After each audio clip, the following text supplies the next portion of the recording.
Mi nombre es Denise de León y estoy en el Campus Monterrey. Hola, mi nombre es Marco Camacho, estudio Ingeniería Química en el Campus Monterrey.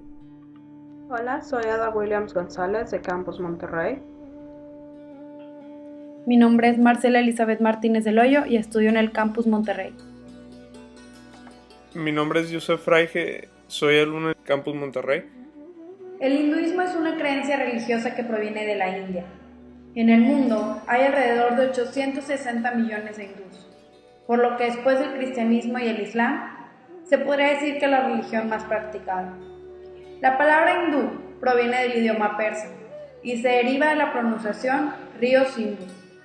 Y a pesar de que en esta religión no existe un fundador, el nombre de su deidad es llamado Brahma. Brahma es una entidad que se cree que habita en cada porción de la realidad y de la existencia. Las creencias de los hindús están basadas en varios textos sagrados, tales como el Upanishads. Este contiene escritos como himnos, filosofías, rituales, poemas e historias. Los hindús creen en la reencarnación basada en el karma, en donde su nueva vida va a depender del comportamiento que tuvieron en la anterior. Una de sus creencias más básicas es que las personas alcanzan la felicidad después de liberarse de los deseos terrenales.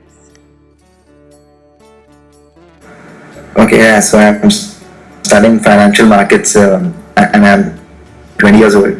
Yeah, and my name is. Okay. Yeah. So I think here it would be Diwali, which is on like it's coming in a month now. Diwali is a festival where we believe that our God had been sent away to the jungle for 14 years, and he spent 14 years there because his wife had been kidnapped by someone. So he freed her. He stayed in the village for 14 years, and he came back to his homeland called Ayodhya.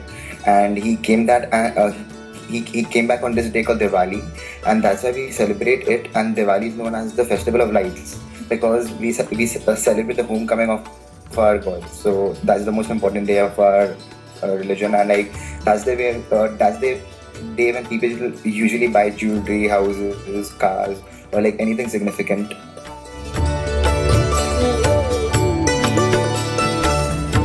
So like we burn like something called a diya. Yeah. A diya is like a candle, but it's not a full stand. It's like we put some oil in a small bowl and we light it. So it's called a diya. The belief is that there shouldn't be any darkness in the house or around you. So like outside our buildings, outside our doors, in like all around the house, we light diyas. And there are also crackers that are burned on the valley. Like the whole city burns crackers. So like I'm sure what you know crackers are, right? Firecrackers. So like that's what we burst. Yeah. So like basically there should be like a light around us because we are welcoming a God home. A Catholic will have a church, like a Muslim will have a mosque. So Hindus have a temple where we believe in idol worship. So like the Christians, where you all have the statue of the Jesus, we have our statue of a god called Ram or Krishna. There are some people who are daily. There are some people who go once a month. Like it's person to person. And we won't eat animals, but now people are being open to it because like students also go abroad to study, people go for vacations abroad, so it's not tough to only survive on only vegan food. Like it's very tough, there's very limited choice abroad outside India. So I think people are now getting more open to non-vegetarian food. So there are people who only eat vegetarian, but that would be only old people, like let's say 60 plus, who have that old mentality. Now the younger generation is more open, like basically like me and we friends, we all have chicken, we have our fish and all, but that is generally that's like smoking for us. Like we get it, like we smoke outside the house, we don't tell our parents. Arranged marriage is a system which is prevalent in India. It is yet prevalent, but in a very less level. Arranged marriage is when the parents find the like your mate for you, and then you all marry. So like it's like before you're marrying, you all don't know each other. That was the tradition over here. But now I guess last 5 years or this generation, we all having love marriages. but that too in the urban cities, not in the rural areas. In rural areas, yet this practice of arranged marriages prevalent, and even child marriages, as in like the parents get the children married and they are as young as 5 to 6 years old. That's very disturbing, but that's what it is.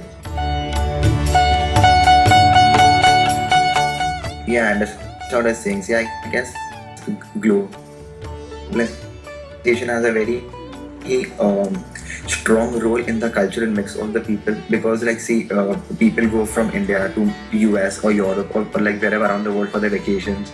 We go there to study, we go there to meet some friends or family members, so then we get used to and we get introduced to different cultures and we find it more attractive. La tolerancia es un tema cada vez más importante, principalmente porque debemos reconocer que vivimos en un mundo globalizado y cada vez es más probable que las personas a nuestro alrededor puedan creer o pensar de manera diferente. Creo que aprender sobre los sistemas de creencias ajenos nos ayuda a aprender a respetar a las demás personas. Los sistemas de creencias son algo que nos diferencia y que matiza nuestra cultura en el mundo globalizado actual. Creo que los sistemas de creencias en la mayoría de los casos conforman los ideales fundamentales sobre los cuales una persona debe regir su vida. En este sistema se encuentra su razón de ser y cómo ser. Que la manera de garantizar una buena convivencia es la tolerancia y el respeto.